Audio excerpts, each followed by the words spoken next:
Alólóńgì ní ti gàjà o. Lẹ́gúnlé olóńgì ní ti gàjà o. Ojú mi ti tólé, ojú mi ti tóko.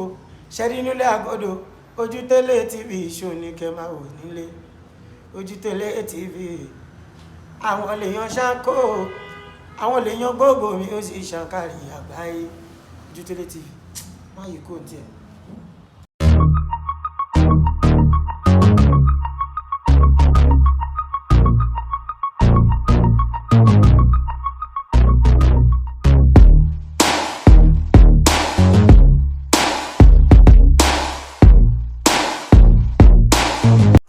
Ẹ̀yin ọmọ Yorùbá, etí yín mélòó?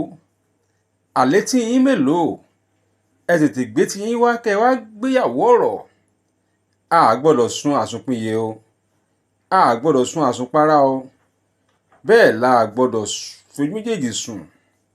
Nítorí pé ewu ń bẹ lóko lóńgẹ́. Lóńgẹ́ fúnra rẹ̀ ewu ni o.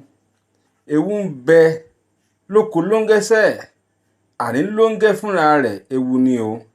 Yorùbá bọ̀ wọ́n ní bí aláǹgbá ò bógiri ò bá lanu, aláǹgbá ò lè wọbẹ̀.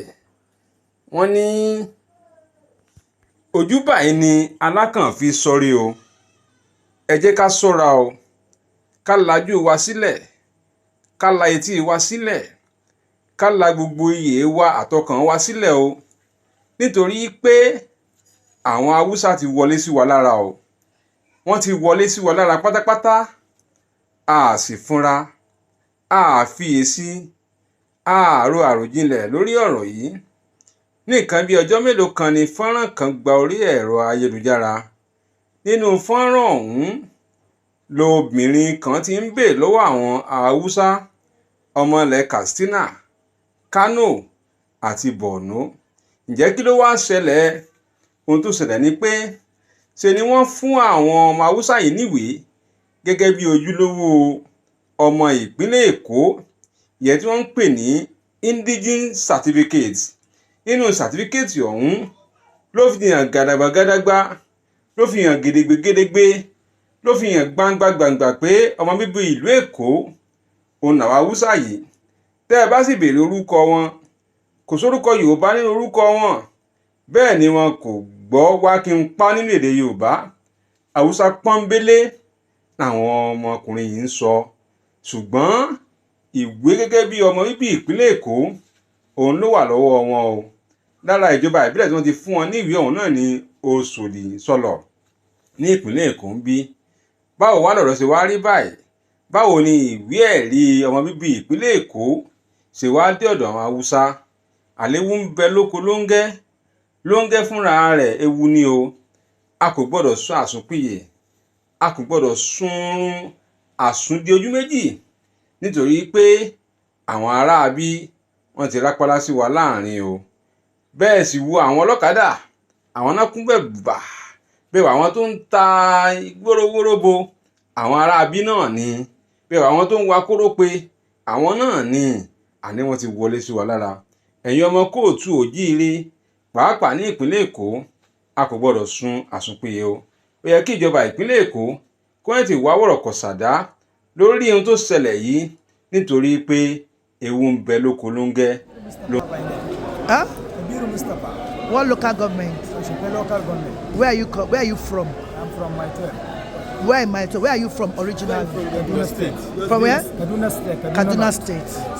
I'm Alkali Monde by name. Okay. Yes, I'm from Kaduna State. Okay. I'm living in Kampala with my brother. With your brother. Yes, And you are coming out under what local government? Lagos Island. Local government. Yes. Do you have a family house in Lagos Island? No, Okay. What's your name? look at David. What? Look at David. Luka. David Where are you from? from Kaduna State. Kaduna State. What local government are you coming out from? Oshodi. Who gave you the indigenship certificate? National Gabo. What's your name? Zakaria Arab. Where are you from? Kaduna State. Staying Ah. in Lagos. Lagos. Where did you get the indigenship certificate from? I'm staying with my uncle, so I went. Your uncle, speak up, please. I'm staying with my uncle, Lieutenant Colonel Gambo. Shogba Yoruba. Shogba Yoruba. I can hear, but I can't. Shogba Yoruba. Ṣọgbọ́n Yorùbá.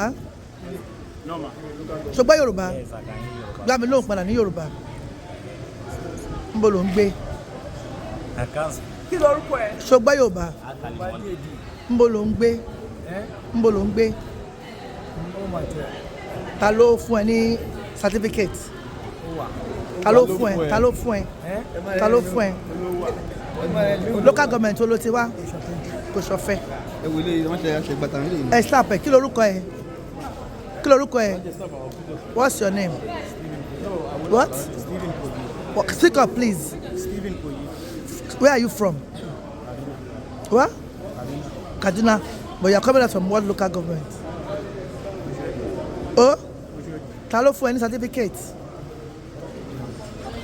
Kí lorúkọ ẹ? Níbo ló ń gbé? You don't hear Yoruba? Yes, ma'am. What state are you from? I'm from Kaduna Kaduna State. State. Ta ló fún ẹ certificate of indigenship, Lagos State. Bring it and let me see your indigenship certificate. That paper that they gave you from the local government. Huh? Where is your? Let me see. Yes. Show me this. wait. We'll show the local government. One by one. We'll show the local government. Most of them cannot speak Yoruba at all. I don't know how. Where's the second one? Also from Oshodi local government. We want to know how it is being done. Thank you. Hey, thanks for watching this video. Subscribe on our YouTube channel. Subscription is free. You can call us on 0080 597807 for your event coverage. Thanks.